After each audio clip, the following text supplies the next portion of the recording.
Welcome, I'm Michael from Faceless. We're happy to welcome today Monica Rizzoli, Vicente and Rodjun, some of the top NFT creators in the community.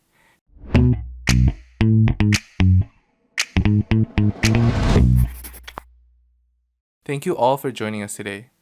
To begin, can you give us a little summary of how you started creating art? Well, I can talk a little bit about it. My first contact with art was in my childhood. My grandfathers had a typography, and years later, I decided to study cut and lithography. And because of my interest in, oh, that's perfect. That's from my father type shop. Right. Well, and so I decided to study visual arts because of my interest in engraving. And then I went to the university, and I dedicated myself to this universe since then. And I think Roger and Vicente can talk about it. It will be amazing. Yes, please. That'll be amazing. I came from an corporative programming background, so I studied programming for a long time, and I've been working with in companies for a long time. But I think 10 years ago I started to feel like I needed to work with art as well, but I didn't see the connection between what I knew how to do, that is programming, with art. But a couple of years ago, I stumbled upon the creative programming community here in Brazil, and that was like that made sense for all that I needed, the connection that I needed between my profession and this need to do art. So I started to experiment with programming in art, and since then I developed my work. Yeah, so I would say I'm a bit of a black sheep in this sense because I'm not a traditional artist. So I'm actually from scientific background. So I studied biochemistry and genetics, actually. And my contact with arts actually started because of Monica, which is my sister, and following her work and seeing what she was doing and then following it now. And then recently we started to discuss how to try to connect a more scientific background and try to bring concepts from biology, for example, to art. So my contact with art is actually quite new, and also with NFTs and so on. It's a really recent thing. Thank you guys for your introductions. What attracted you guys to NFTs? Yeah, at first, it was the possibility of embedding the source code of the working thing, the smart contract. That's for sure was the first thing I loved about NFTs. And but after that, I started to think how could be the evolution of NFTs, working in movement between NFTs, evolution, geolocation, and other things. So that's why we can map together with three. And I think that Rodjun and Vicente are bringing these possibilities to my work. So they will talk a little bit about those possibilities. Yeah, the creative possibilities are fantastic inside of the NFT world. Um, Usually, what you've been seeing in the scene is like generativity applied to NFT artwork, right?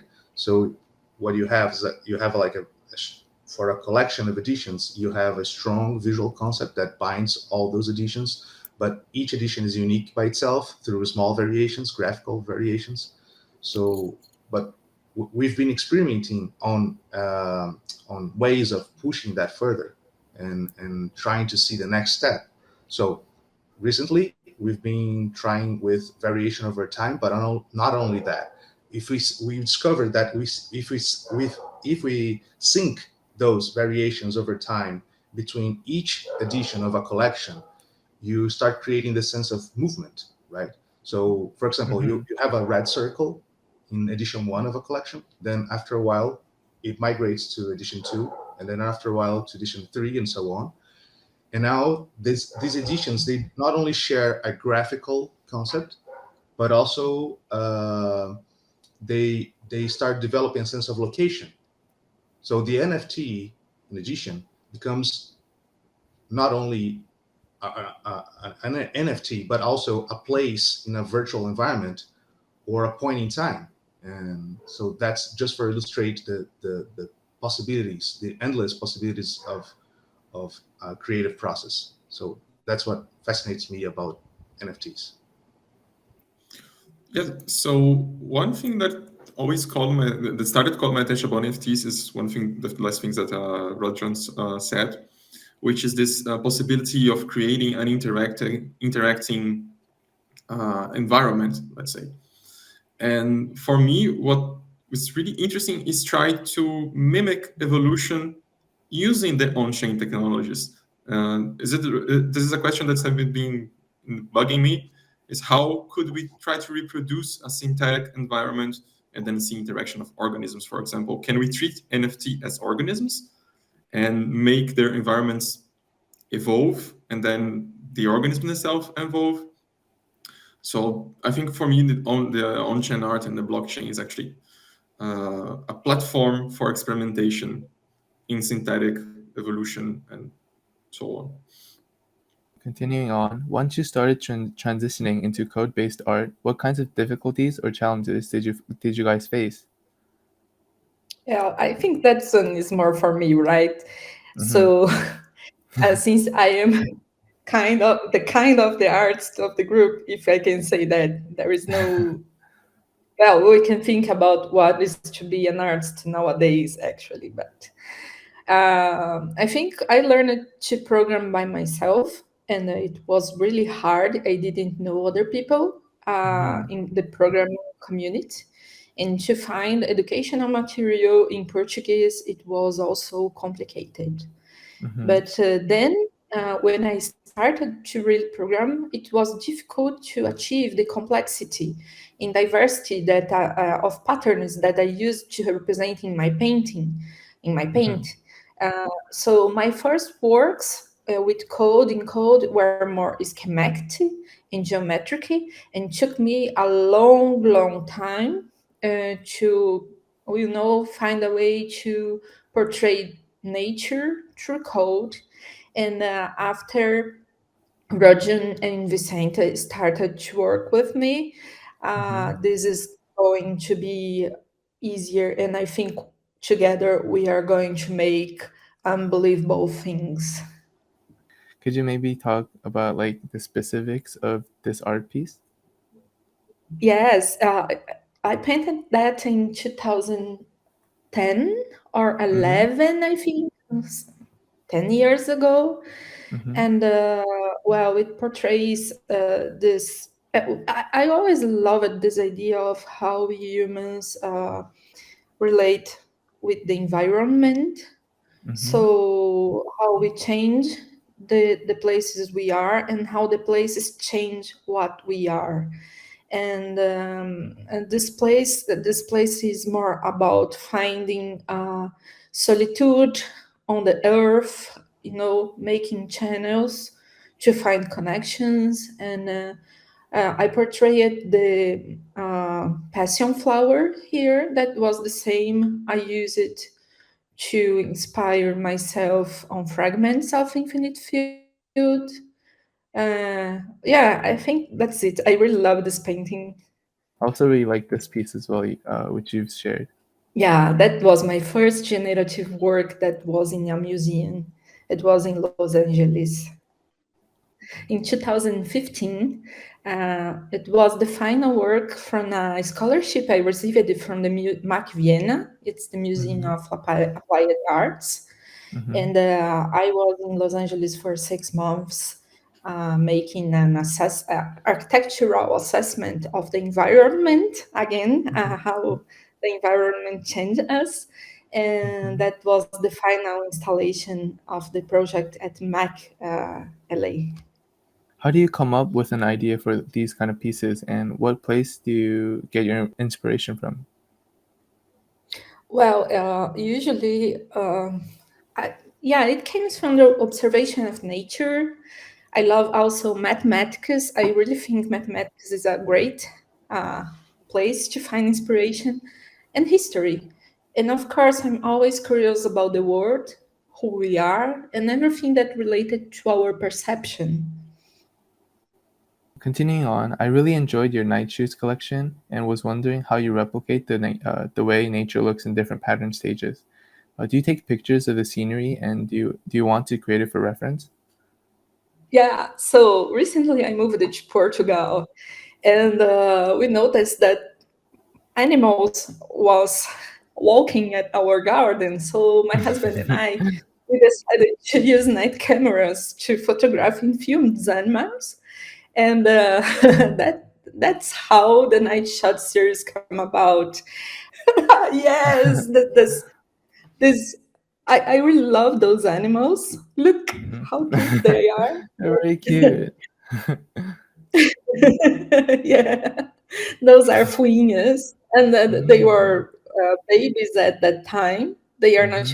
together anymore because the mother pushed them away. Uh, But the most part of the time in the movies, you can only see the plants and the grass and the moon. The animals is like 1 minute, and the rest of the the day is just plants and plants. When I was developing night shots, I wanted to put some mice hiding in the mhm. landscape, but then I don't know why I give it away this idea. One thing that I really like in generative art is the transformation from one image to the other. But in nature, you can look at the same landscape many days, and you can only see small, really small changes. The grass. It's hard to see a big environmental transformation. So, and and if you are using a night camera, Mhm. you are only seeing this gray scales, and I wanted Mhm. to portray that as a kind of meditation process. When Mm. you go to your garden every night, and you try to see the small differences and understand how the moon is moving in the sky, and then it's a contemplation thing. Do you have any NFT artists that you follow and have gotten inspiration from recently? It's hard to say just one.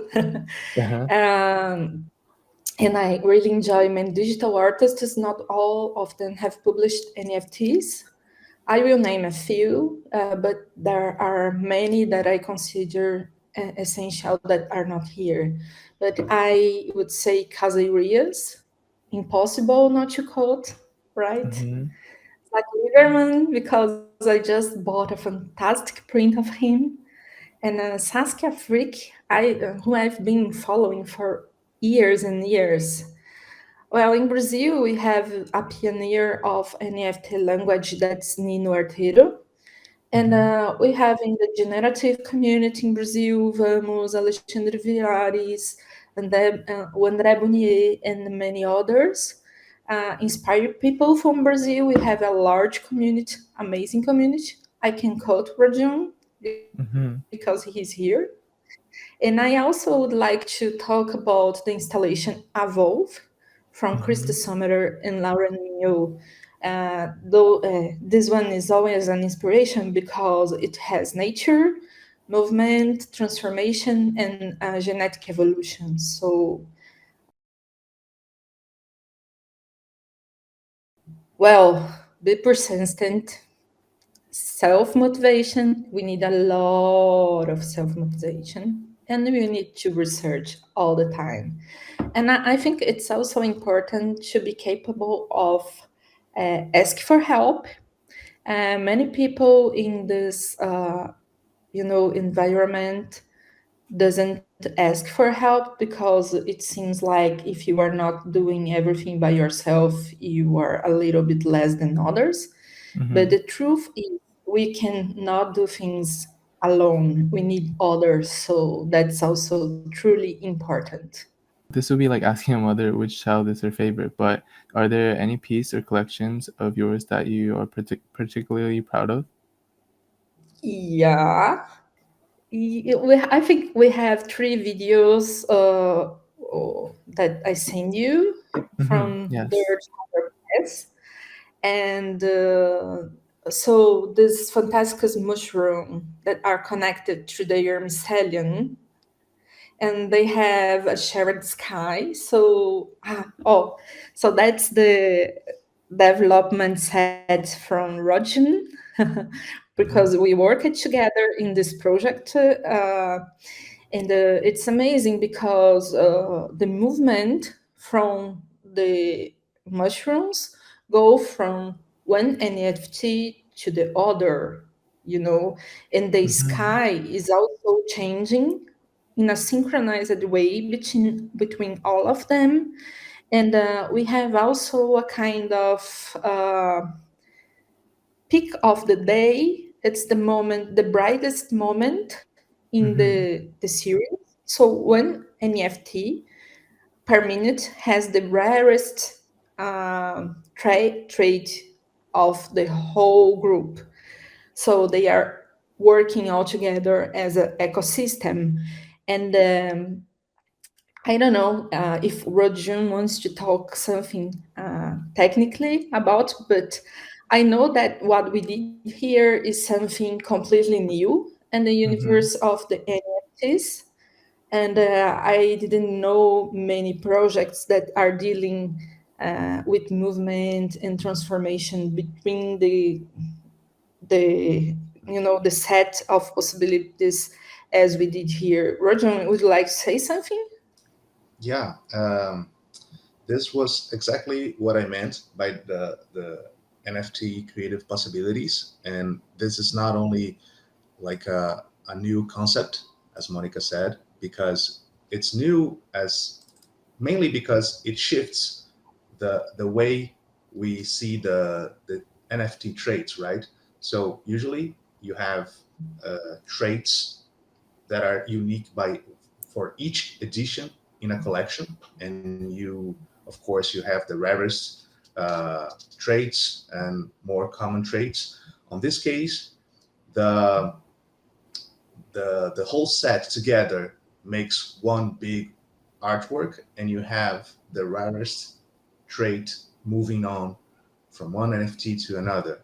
So that sense of location and point in time is it's here, right?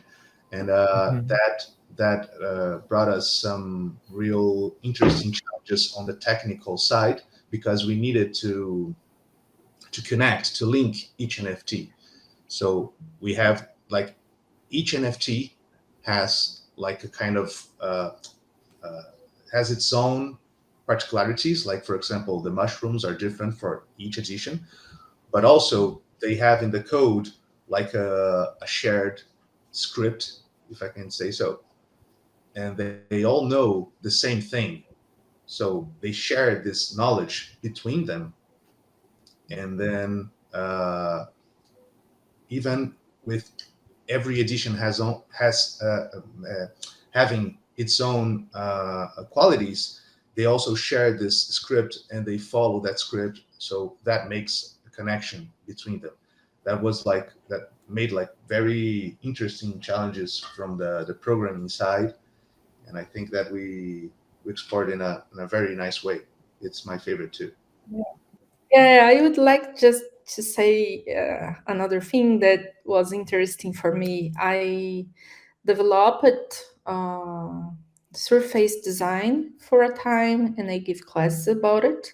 And that was exactly what gave us the solution for this project, and to connect the mushrooms between different screens. We decided to mimic a surface design technique named rapport. And it was amazing how putting together those notions from visual language and programming could give us this amazing project. Could we maybe hear how you got the idea with the mushrooms, artistic wise? Yeah. So I did this piece for a magazine named Dirt, Mm-hmm. and it's a magazine about digital culture and Web3. And so they have this idea that everything is interconnected, and also that we share information through ways that we even are we didn't know about it. So the mushrooms has these myceliums that travel and send the information one from the other. And I thought it would be just perfect to give that idea that we are all the same. And yeah, I think that's it. What was it about creating art that you enjoyed, and when you first started? Do you feel the same way now? Yes, I think for me, what is really interesting in art is that a meditative work and a constant work, you cannot I think for someone that plays a piano, for example, everybody knows that if you stop for a week, you will not have the same facilities that you had before. But no one knows that in visual art is the same. You need to have, your eyes really sharpened, and to continuous create, you know, I don't believe in inspiration. I believe in hard work. Your mind needs to be sharpened as well. So, and that gives me a huge happiness. Is there any upcoming work you like to talk about and what we can look forward to in the upcoming future? Yes, it's a project that I'm really enjoying to work on it. Now the name is Plant Script, but it first came because I'm working with LACMA to a new creation that will be released in March, and actually are two pieces that are going to be released through LACMA. And one of them was in the dialogue with herbarium, herbal manuscript from Syria, Iraqi, from the, many, many centuries ago. And I really enjoy herbal manuscripts. And I thought, well, how could be if I could create a new herbal with species that are synthetic, are artificial plant scripts. And then I started to talk to Rodjun and Vicente about it. And I shared then a formula, the super formula that I stumbled upon a few years ago. That it's from a researcher, Gilles, and it portrays many botanical shapes. And we started at first analyzing the possibility to use this formula to create a whole new set of synthetic plants. And so that was the first hypothesis. And I really would like to hear what they have to talk about it, because the most part of the time, this technical side is put often off the equation. It's not in the history. So I would like them to talk about how it's going to be with the how they are feeling developing this work.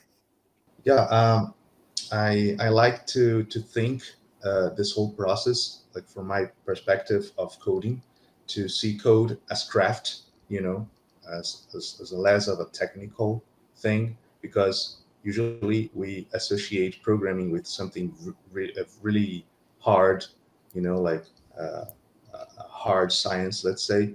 And what I've been feeling with this process is that the code is not only the way to achieve certain result, but it's also a field of exploration.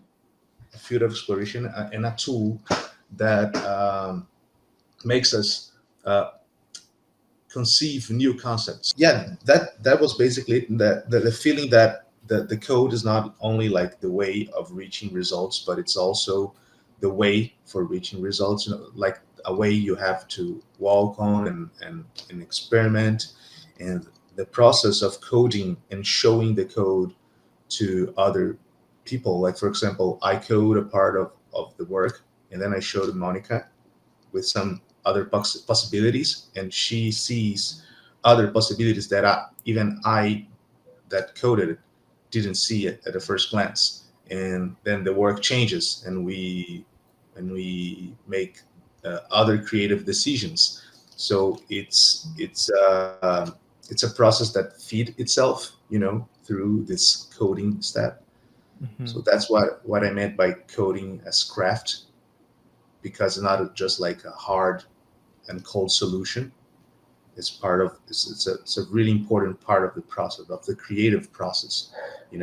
So with PlantScript, I think we are seeing that, and it's really nice so we are doing like this catalog of synthetic plants, because it's exactly what we're doing. We're not botanists that are like walking in the field and seeing like natural plants. We are walking through this, let's say, virtual environment, conceptual environment, programming environment, and we are collecting and cataloging the things that we are finding through experimentation and programming. So, Rodjun, could you tell us a little bit about the interface you have created based on the work of Johan Gilles, and how that's going to be used to feed Vicente works? Yes, definitely. In order to experiment with the super formula that Monica talked about, the super formula creates some amazing results, but it's not like something that is really it's not easy to detect what the super formula can generate. So we needed a way of discovering more about the super formula and how it worked. So I created like an interface to explore the super formula, so you can like mess around with the arguments of the formula, and you can see the results. And also that's not only a tool for a person to navigate and explore the shapes, but it's also a way of generating multiple shapes automatically. So that generated enough data to Vicente's work. So we understood that we needed this vessel, this vehicle to explore the super formula and the results. That was the tool that I developed, and then the results I'm delivering to Vicente, and he can talk about more. Yes, so we're using this platform that Rodjun created. Now we have a really nice and fast and easy to use way to generate many iterations of the super formula and the visual outputs that you have. So for example, now we are working with 30 to 60,000 outputs from the formula. And then specifically from this work, what we want to do is to start cataloging things. Because if you think about the super formula, you have an infinite sample space, right? So you have infinite iterations you could do numerically. And our idea here is now is, okay, from this space, so from the sampling space, how can we classify things? Can we now get new plant species, synthetic plant species? Or how are the other shapes we can explore? Of course, now the main focus we have is to catalog the plants that then will feed Monica's work. And for that, I've been using a lot of machine learning to help me classify this. Because if you're working with this amount of data, picking one by one, it's definitely not the most efficient way to do it. And with the new technologies we have nowadays, we can easily implement different machine learning algorithms to help us with that. So my part of the work is basically classifying things, cataloging things, establishing relationships, and we've been discussing this. Is still an ongoing. Maybe try to establish genetic, in quotes, genetic relationships between the species we determine, and then again, this will create a whole new space for visual experimentation. That would be then Monica's approach. And together with that, we are also developing other traits of the flowers, like inflorescences and reproductive parts. And we are using the super shape to feed the shape of the petals and tepals.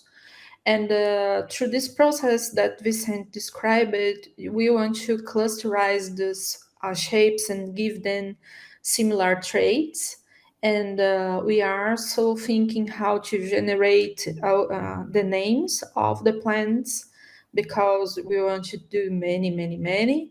And our final idea is not only to have NFT, but also we want to publish a book with these results. And it's like a Voynich manuscript or something like this. And we are working hard to create a beautiful book with artificial plants. In that sense, if I could just add then another aspect from the super formula, is that, for example, this image that you're showing now, this is the final output with when you have the X and Y coordinates summed up and then giving this visual mapping, right? And then we started to go to the other image that you showed before, which is then to split the coordinates, and then try to identify underlying patterns inside the macro image. So this is another kind of study that we are thinking about doing, to find these underlying patterns, and then how can we also use this to feed visual development and art.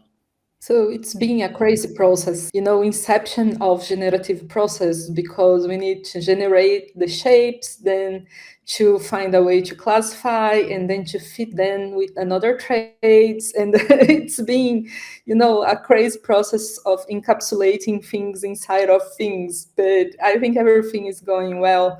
I don't know if you have one image of the manuscript that's already no, that's from the interface. Well, Great. yeah, that's the result of this first case that Roger and Vicente was telling us, right? And that's more or less the template we are going to use to create the book. But we will have many kinds of inflorescence and also those ornaments that go around, and we are describing all the arguments that we need in order to create this flower. So it's really a book of discovering. And if everything goes well in the future, we think that we could work of how they develop, how they can transform alongside, in the time. But it's we need to give baby steps, and I hope people will be interested enough to give us feedback and means to continue to develop this work. Thank you, Monica, Vicente, and Rodjun, for being here today and sharing your amazing story with us. We are truly honored to have you all on Faceless today. Thank you so much. Yeah, thank you a lot for the opportunity. Thank you for the space. It was a really nice conversation.